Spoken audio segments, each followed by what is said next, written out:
Welcome again, everyone, to Nursing Entrepreneurship. And for this lecture, we are going to bridge clinical practice and business strategy. We will examine how we can or nurses can design strong and effective business plans and conduct strong market analysis to launch scalable, impactful healthcare business or ventures. Let us begin with the structure of a business plan. So in nursing entrepreneurship, a good idea is only the starting point. You can identify an important health problem. Example of this is poor access to wound care or inadequate chronic disease monitoring or probably limited health education in some far communities. Okay, things that you are passionate about. However, you also have to remember that passion alone cannot guarantee that the proposed service will be safe, sustainable, and financially viable. A formal business plan serves as the roadmap or your guide of your business venture. It will explain what service will be provided, who will benefit, how the service will operate, how much it will cost, how income will be generated, and what support or funding will be required. So for a nurse entrepreneur, the business plan will also demonstrate professional accountability. It shows that the proposed venture is not simply a commercial activity. It is a structured healthcare intervention that must protect patients, comply with regulations, maintain quality standards, and produce measurable health outcomes. Okay. Healthcare business plan has two simultaneous goals. The first goal is to create value for patients and communities, and the second goal is to create enough operational and financial stability for the service to continue. A conventional business focuses mainly on profit. But remember this, a nursing venture must also consider patient safety, quality of care, accessibility and equity, ethical service delivery, professional accountability, regulatory compliance, and measurable outcomes. It is not as simple as I have the money, I have the venue, I have the passion, then I will start with the venture. When you venture as a nurse, all those that I have mentioned will also be considered. Okay. For example, okay, suppose you are a nurse or you become nurse or you become RNs, okay? And you want to establish a home-based wound care service, for example, in Bae or in Santa Rosa or in Calamba, okay? The business plan must answer some questions. Okay, ang first question will be, how many patients in the area need regular wound care? Okay, that's very important. And then second, what services may legally be provided by me or by a nurse? Third question is, will a doctor referral or collaborative arrangement needed in my venture? Another question is, how will supplies, transportation, documentation, and emergency referrals will be managed in the event there will be something that will come up? Another question is, how much will each visit cost? And what happened or what will happen if patient volume is very low during the first 6 months? So, why is the business plan especially important for a nurse-led healthcare venture? because all those questions that I have previously asked should be clearly answered first to guarantee the viability of the business or the venture. Okay. The first major component is the executive summary. Although when we talk of summary, we will always think that summary should come at the end, di ba? Or summary should be included at the end. However, the executive summary is actually the hook and overview of the entire business plan. It briefly presents the business mission, target clients, proposed service, even the competitive advantage, financial highlights, as well as the funding requirements. Although it appears at the beginning of the business plan, it is usually written in the last part.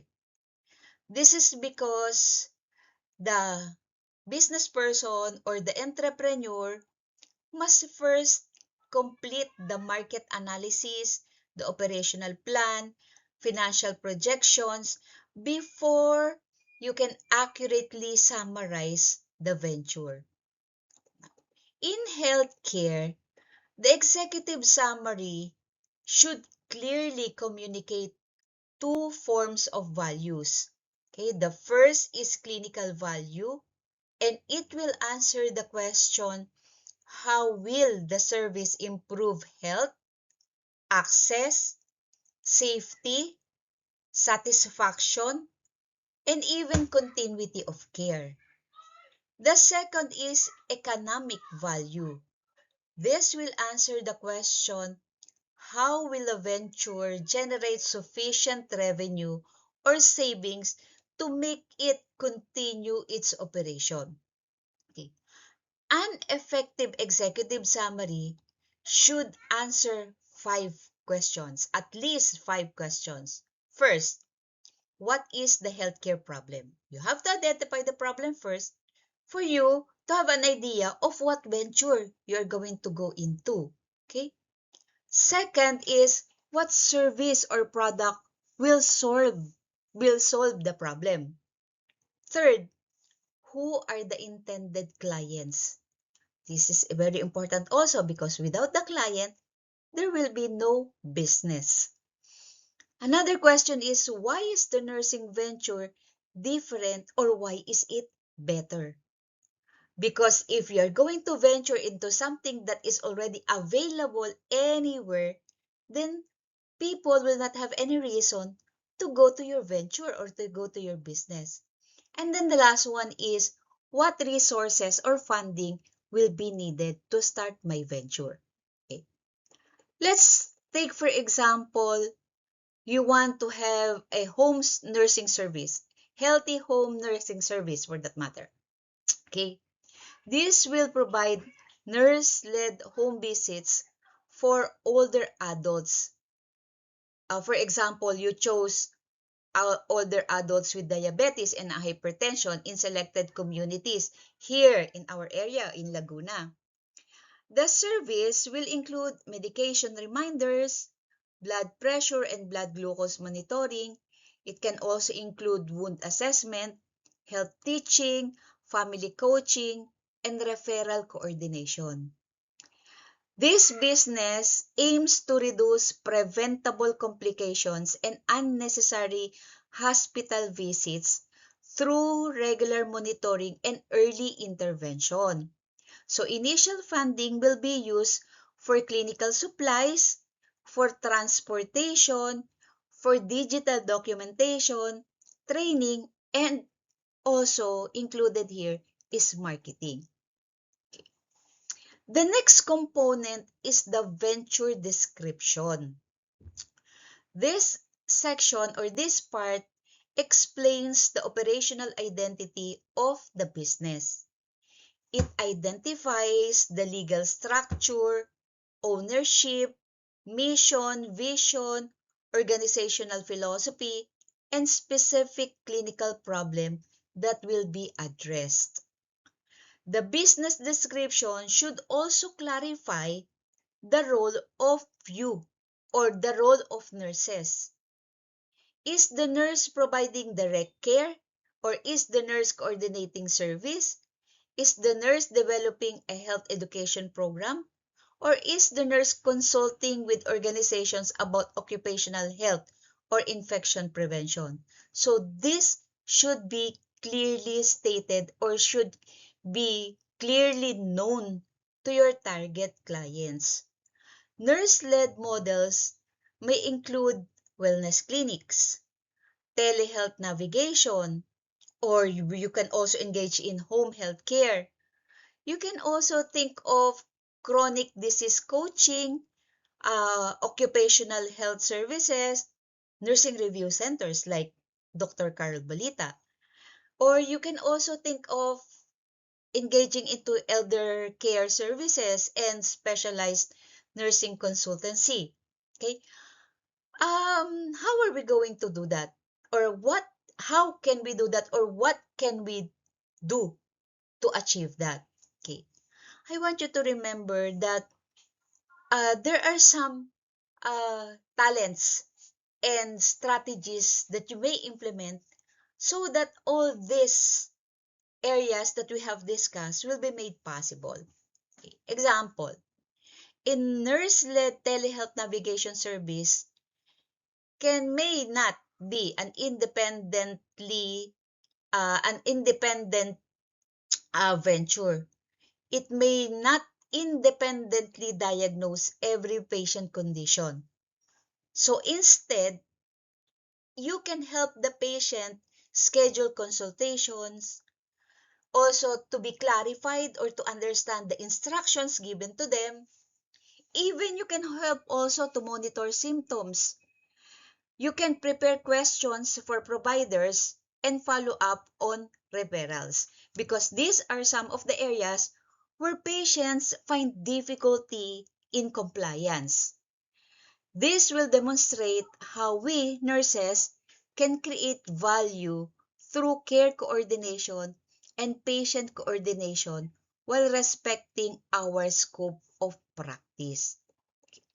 So, I want you to think now, what do you think can be a clinical problem in your community that could be addressed through a nurse-led business? Okay, now let's move forward to operations, marketing, and finance. Under operations, this explains how the business will function on a daily basis. This part describes the patient journey from the first inquiry to assessment to service delivery up to documentation, follow-up, referral, and evaluation. It also includes the location, the equipment, your staffing, your clinical protocols or your algorithms, quality assurance processes, infection prevention measures, and your compliance to regulatory requirements. In a healthcare venture or in a healthcare business, operations cannot be separated from clinical governance. Clinical governance means that the organization has systems to ensure safe, ethical, evidence-based, and accountable care. Okay. Now, I want you to consider some questions that can help you in terms of the operations. Some basic questions that will help you to become successful will be providing answers to the following. Okay. Who receives the initial client inquiry? Because if there will be no one to receive inquiry and the patients will not be clarified, then definitely there will be no returning clients to you, or there will be no initial clients, because if everything is not clear to the client, then they don't have any reason to to avail of the services that you are offering, that you are providing. Okay. Another question is, after that you have identified who will receive the initial client inquiry, the next is who will conduct the assessment. Because usually, the person in front is different from the person who's going to first manage the patient. Okay. The third is, what document is required when you establish your venture? What happens when the patient's condition deteriorates and it cannot be managed in your venture or in your business? The next is, who is available for consultation or referral? Kanino ko padadala yung client? Sang hospital or kaninong doktor? How are complaints and adverse events will be handled? You also have to consider this because it is not every day that uh, fortunes will come into your hands. There will come a day that there will be some untoward incidents or some misfortunes that will happen, and you will be accountable to this, and you should manage this. Next is, what technology is used for scheduling and records, and then how are patient data be protected, because we have to comply with the data privacy law in the Philippines. Okay, now let's take for example, or let us take a home care workflow as an example.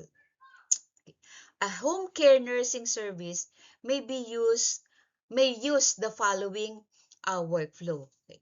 First, the client or family makes an inquiry. Who will answer to that? Second, in your protocol or in your procedure will be, a nurse conducts an initial screening. You do the assessment, diba? The service determines whether the patient is appropriate for home care or you need to refer the patient. Next, a care plan will be prepared in the event that the patient can be managed in your business. Then after that, once the care plan is prepared, the nurse now will conduct the visit and will, of course, definite the findings. Abnormal findings are escalated to the physician or appropriate facilities. The patient and family will receive their follow-up instruction, and then outcomes are reviewed after a defined period.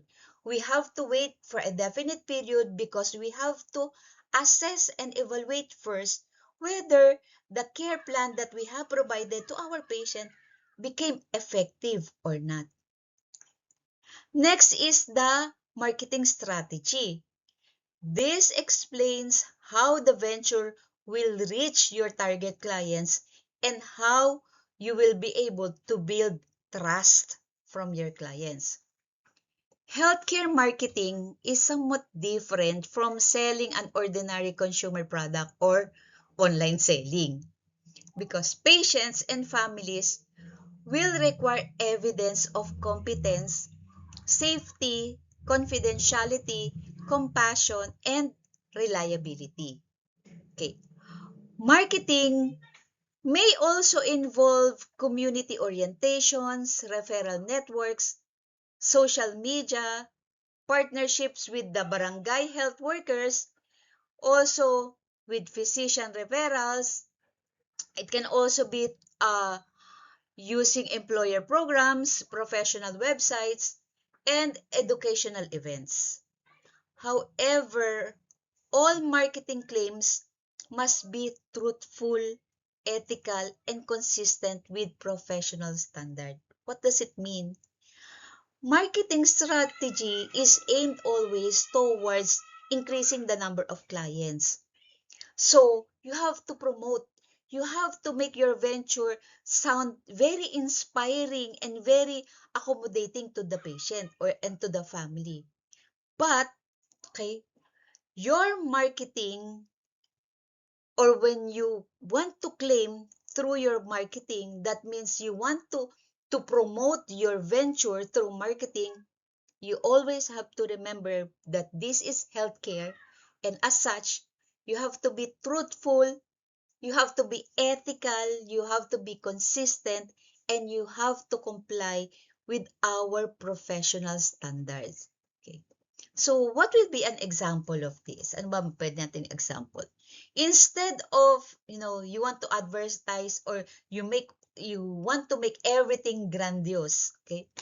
So, instead of saying we guarantee that you will never be hospitalized, which is somewhat impossible, di ba? A responsible nursing service can state we provide scheduled monitoring, health education, and referral coordination for adults who are managing selected chronic condition. This alternative or the second statement is more accurate and more ethical. Okay. The last one is the financial plan, which determines whether your business can survive or not. And this will include your startup cost, your capital. It also includes the recurring expenses, the price that you will charge to your patient, your expected patient volume, the cash flow projection, your income statements, and also your break-even analysis. The business owner or the entrepreneur should distinguish between revenue and profit. Revenue is the money received from services. Profit is what remains after the expenses are deducted. Okay, for example, you want to establish a home care service. So, you will receive payment for a nursing visit. But that amount that you will receive must cover the transportation, the supplies to be used, the salaries of the staff, the administrative cost in handling or managing the physical structure and the entire business itself, the taxes that you need to pay, the insurance, and other overhead. Okay, so for example, you have a monthly fixed cost of 60,000. Okay, 60,000. And the contributors for you to collect this 60,000 will be coming from your patient. Let's say you charge your patient 600 per visit. Okay. So, with this, your venture must complete 100 visits, 'di ba? Per month para to reach the break-even point because your monthly fixed cost is 60,000. So to come up with 60,000, you have to complete 100 visits. And that will only cover the 60,000. So that is what we call the break-even visits. Because the fixed cost is 60,000, you charge 600 per visit and you complete 100 visits, that will be the break-even point. But this does not mean that 100 visits will already give you the profit. No, that is just the break-even point. So that means to earn profit from your business, you must have a visit more than 100. So it must exceed the volume before it begins to generate operating profit. So if you want profit after the break-even, you should have more visits, more than 100. Let's say 150. So the 600 times 50 will now become your profit. Okay? Okay, so let's continue on risk assessment and SDG impact. When we say SDG, it's Sustainable Developmental Goal. Okay. Every healthcare business will face uncertainty. That's definite. So, your risk assessment will help you identify what could possibly go wrong. It estimates the possible effect and specifies how your group or your company will prevent or manage the upcoming problem. Clinical and legal risk may include medication errors, inadequate assessment. It can be delayed in referral that, aggravate the condition of the patient. It can also be claims related to malpractice, regulatory changes, unauthorized practice can also be part of it, and if you incur breaches in confidentiality. Financial risk may include delayed reimbursement, low patient volume, some unexpected malfunction of machinery or equipment or repairs, the increasing cost of your supplies, or if you have accounts charged to the health maintenance organizations, then you will accumulate unpaid accounts and even insufficient cash reserves. So, you can use actually here a simple risk matrix using two questions. The first question is, how likely will the risk occur? And then second is, how serious can the consequences be? For example, a medication error. A medication error may have a moderate probability, but a very high consequence. So it should therefore receive priority attention. Okay, for example, you have a telehealth navigation service. You are the nurse, okay? And for some reason, you might accidentally be able to send a patient's result or data to a wrong recipient. So how are you going to mitigate this? Your mitigation may include, so that you will be able to prevent this from happening, since you have already preempted that this is one that could possibly happen. Okay, so your mitigation here may include the inclusion of identity verification. You can also make sure of securing the platforms. You can also use password, or you can also use role-based access, meaning if the data should be strictly be accessed by a nurse, then the nurse should only be the one who can open the file or the data. Similarly, if it's the result of the laboratory, then it should only be people from the laboratory who should have the access. So it's role-based access. You can also engage in staff training to make sure that they will be repeatedly reminded of the things that they need to do to ensure that correct patient will receive the correct data or the correct result. And a procedure for reporting and responding to data incidents.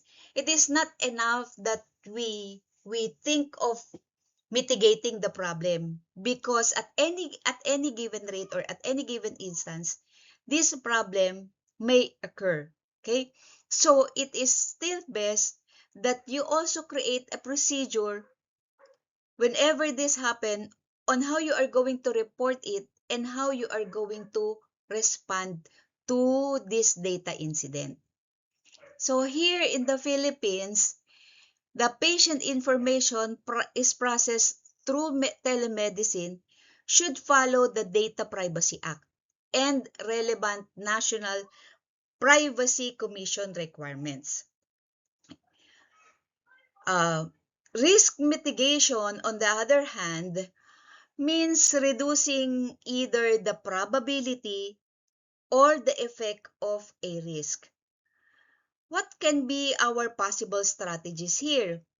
we can consider professional and business insurance. Okay. So at an stage, you already have the security because you have the insurance that will cover the cost of uh you know unexpected issues or problems. You can also come up with a written policy and protocols to make everything structured. Because when things are structured, the only thing that nurses will do is to follow this protocol.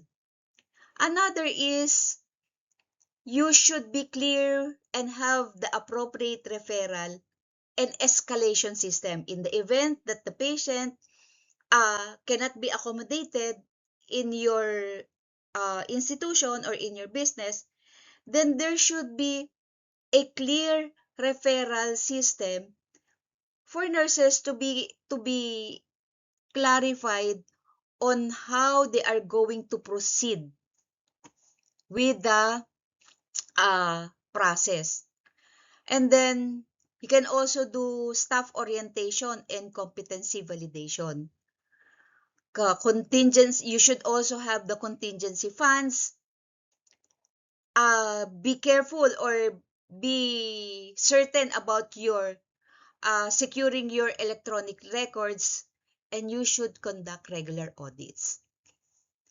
Another strategy that you can implement to mitigate this will be uh, engaging in pilot testing before the full implementation.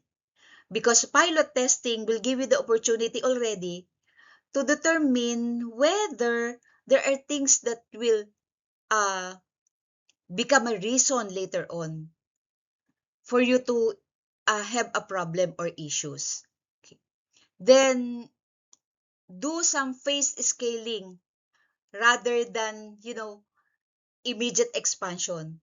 Make it phase by phase. If you want to expand, it's okay for as long as the venture can already shoulder it. However, it is still best that you do it phase by phase. Okay? If you are going to have a new venture or an expansion, you should not begin with more services that it can safely manage. So you have to consider conservatively what you can provide in terms of service, what you can provide that will minimize, that has the least chances of providing you an issue or problem later on. So, a sustainable nursing venture should create value beyond financial return. It should also contribute to population health equity, decent work, and community development.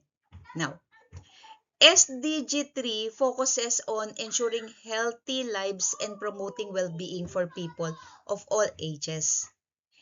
SDG 5 focus on gender equality and empowerment, while SDG 8 promotes inclusive economic growth, productive employment, and decent work.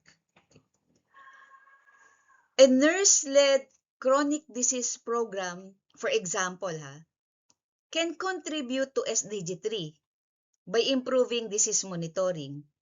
It can also contribute to SDG 5 by strengthening women's leadership in healthcare, and SDG 8 by creating safe and meaningful employment.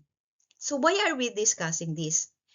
Because in healthcare venture, particularly in a nurse-led venture, we should also, or we must consider also the SDG impact to the people and to the community. Okay. For example, mag-example tayo ng SDG indicators.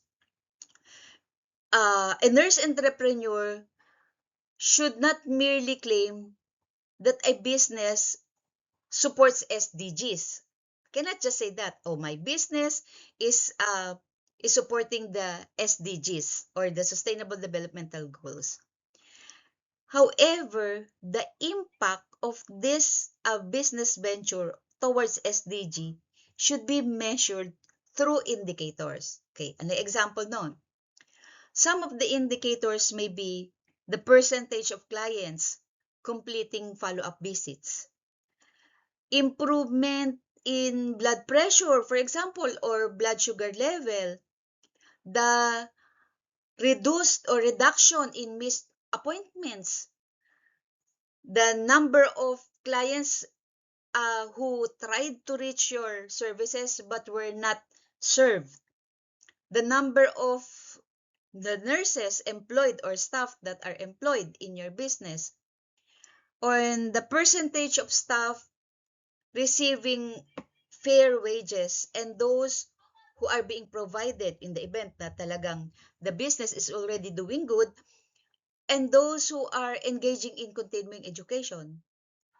Important also as impact of SDG is the patient satisfaction and the referral systems that you have completed.